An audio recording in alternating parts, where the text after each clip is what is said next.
Okay, so you guys get married, you've had 3 children, you've been a pastor, you're now starting ministry business out on your own. When were you first introduced to the Enneagram? 2011, so about 7-8 years ago. Okay. The church where I was serving at the time had initiated basically these retreats for us as staff. So as staff, we're serving the congregation, and so they brought in some former pastors who had a ministry to basically serve us and see us grow in our spiritual formation and take care of our hearts and our souls as those doing ministry in that way.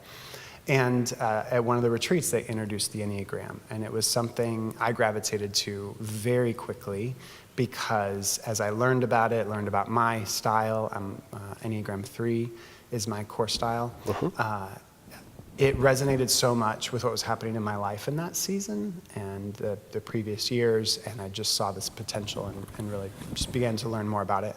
And I took it home to her and shared with Betsie about it, and then we began to read some books and eventually did some trainings to learn more. And so Betsie, what was your first impression of the Enneagram? I distinctly remember being on a little weekend getaway in Michigan with David, and we were jumping in, like I took an inventory and we started to talk about it more, and I was devastated. It was horrible. Like I was in tears, and I really couldn't believe that like I needed to embrace all of this. So it was really, it took like a big, what was like, so the wind out of me. discouraging about the Enneagram for you?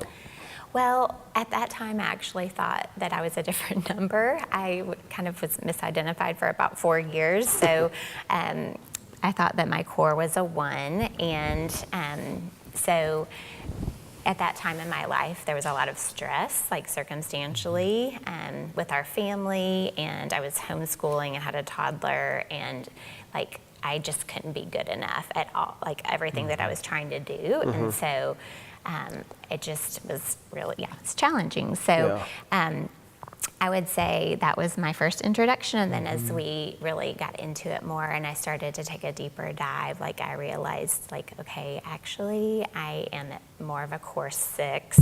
I have a lot of 1, but understanding like when I understand my motivation and that it's rooted out of needing to be secure, that kind of changed things a little bit for me. So.